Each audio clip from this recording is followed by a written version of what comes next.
all the distinguished guests here, ladies and gentlemen. I'm truly delighted to be here.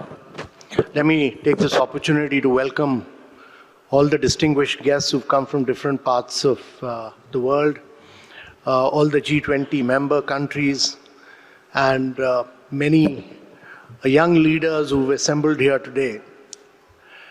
The G20 is a very important grouping. It's probably the most powerful grouping in the world because it comprises of both the developed and the developing world. It comprises about 85% of the global GDP and about 78% of the global trade. But more important, that almost 92% of the total patents emerge from G20 countries.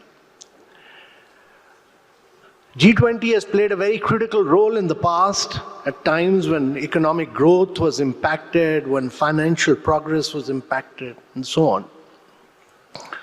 And therefore, we are meeting at a point of time when the world is in the midst of a turmoil. Global growth has slowed down. There's a looming crisis of inflation. There is a huge crisis of vast number of people going below poverty line because of COVID. Almost 200 million people have gone below poverty line. Over 100 million people have lost their jobs. There's a crisis of global debt. 70 countries have been impacted by global debt. There's a huge crisis of climate finance and climate action. The global supply chains are disrupted. In the midst of all this, India has taken over the G20 presidency. Our belief is that every crisis is also a huge opportunity, and there cannot be a better opportunity than what the Prime Minister Modi has said, that India's G20 leadership will be decisive, will be inclusive, will be action-oriented. And therefore my belief is that the development working group, which to my mind is really the heart and soul of development as far as G20 is concerned and has to play a very critical and a major role, is very, very significant. And I think it's incumbent upon everyone who's representing their respective development working group to be very progressive, very forward-looking, and to draw up an agenda which can really enable the world to technologically leapfrog. I've for long worked in the field of development. Many years back, when I was working in the fisheries sector of Kerala, my job was to transform the lives of traditional fishermen. We were able to provide them new crafts, which were the fiberglass crafts. We were able to give them fishing nets, new fishing nets, which were then known as the disco nets in Kerala. And we were able to give them outboard motors so that they could go much further into the sea. But opening their bank account was a nightmare. It used to take us about 7 to 8 months to know your customer, chase physical bank managers, open their bank account. And I've seen the transformational journey in India. Today we open a bank account in less than a minute using our digital identity, which is the biometric. I've seen the transformation that this journey of being able to provide direct benefit transfers to citizens straight into their bank accounts and being able to use their data to track their performance. More recently, I was the CEO of Niti Aayog, and I was able to drive a program called the Aspirational District Program. This covered 115 of the most backward districts of India. The Prime Minister didn't call them backward, he called them the aspirational districts of India. And these districts were backward in education, in health, in nutrition, in infrastructure, in agriculture production and productivity. And there was a virtuous cycle of poverty in these districts. The challenge was to transform these districts. We used the power of data to bring in good governance in these districts. We had 49 outcomes across education, health, nutrition, and agriculture. We tracked them on a real-time basis. It was not possible when I was working in the fisheries sector of Kerala, because real-time data was not possible, because digitally we had not leapfrogged, everybody did not have a mobile. Today, we have access to real-time data. Today, we have access to getting it on a mobile on a real-time basis. You are able to track it on a real-time basis. We were in this 115 districts on 49 outcomes. We created a sense of competition on performance in these 115 districts on the strengths of good governance through data. We got data on a real-time basis, put out that data in public domain, made the districts compete with each other, and put their ranking so that every citizen of these districts and every politician of these districts knew whether those districts were going up or down. And therefore, there was a huge sense of competition, and because of competition on the basis of data, these districts could improve radically. We could name and shame them, and we could put their ranking in public domain. So my belief is that things will never change without competition. Things will never change without competition, and competition will never happen without good data.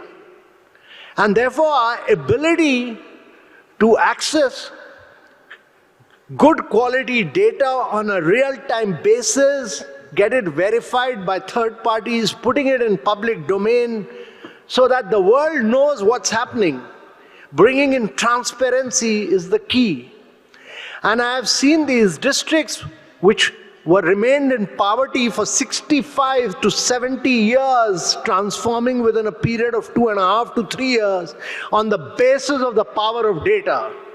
The data brought in good governance, and good governance brought in competition, and competition ensured that every district officer competed and transformed their district. We then took the district, this model, to education, to health, and we started ranking states. We started putting this competitive spirit, and India is a very large country. It's bigger than 25 countries of Europe, plus another 30,000 kilometers, but we put out the ranking of states, of districts, all in public domain. We received a lot of flack, but it brought in transparency. And to my mind, it's very important that we do this. The challenges are many. The challenges are that firstly, public data remains inaccessible because government officers don't want to put out data in public domain. They want to own that data for whatever reason. They are possessive about that data. And it's very difficult to either find that data or download the data. So the first thing is making this data accessible to the citizens so that academicians, researchers, everybody in government is able to access data. Secondly, the data is very siloed. You need a multi-sectoral approach to development, but data is very, very siloed across sectors. Even the health ministry will not know the data coming in, and they are not able to get the data from primary health center, the medical colleges, all in silos. There is data. It's not that there is a shortage of data. Data is existing everywhere, but it's all siloed. So break the silos. And that's important. I think the other thing is that the quality of data is very important. That quite often in government we feed garbage and you get garbage and you feed out garbage. So it's very important to improve the quality of data and ensure that it's not cluttered, it's not complex, it's very simple, it's easy to navigate, the simplicity of the data is key. And fourthly, I think it's very, very important that the data, government data, are provided as aggregates, which is not good. We should break down the aggregation. And fifthly, I think it's very important that real-time data is provided. The key is that when I was a young officer, as a collector, I did a lot of work in my district, but I never knew whether my district was going up or down. I came to know 6 years later when the Department of Statistics published the statistics. But today, on mobile, you get real-time data. Real-time data is the key, and therefore, getting real-time data is really the key. So the challenge, I think, really, as we say, is that we've tried in government, in India, we've tried to bring in good data governance, and good data governance through one of our think tanks, which I headed. We tried to bring in several initiatives. One was a data governance quality index, which we brought in. Now, what the data governance quality index does is that it enables you to do your own assessment of your data quality index, which is very important to my mind. You should be able to, there's huge amount of data being churned out, but every organization should be able to assess for itself whether it is doing good data governance around several criteria. And we really looked at self-evaluation of the data, which everybody should look at. And let me tell you, I'm absolutely convinced in my mind that the less developed countries, the developing countries, will never be able to technologically leapfrog, will never be able to grow, will never be able to prosper without the use of data and good governance, and using the power of data for development. And therefore, what we said is that there should be data generation, there should be data quality, there should be use of technology, there should be data analytics, and there should be data dissemination, and there should be a lot of AI and machine learning to be used on this, and best practices out of all this should be put out in public domain so that all others can copy. And therefore, every country needs to bring in this good governance quality, data governance quality index. That is my belief. The second thing which we've tried to do is to build up a national data analytics platform. And the national data analytics platform is because massive terabytes and terabytes of data is available, but it's all in garbage form. No academician, no researcher, no practitioner, no government officer is able to bring out best practices out of them. So what do you do? So again, in Niti Aayog, we worked around a national data analytics platform which made data totally accessible so that machine-readable formats, clear documentation, and APIs for easy access became the key. We ensured integration through standardized data schemes across all data sets so that they become interoperable. We ensured that there was provision of highest spatial and temporal resolution data over time. We made it clean, UI, UX, user-focused, user research-driven, and we ensured that it was highly interactive, high-quality interactive visualization tools, including mapping software.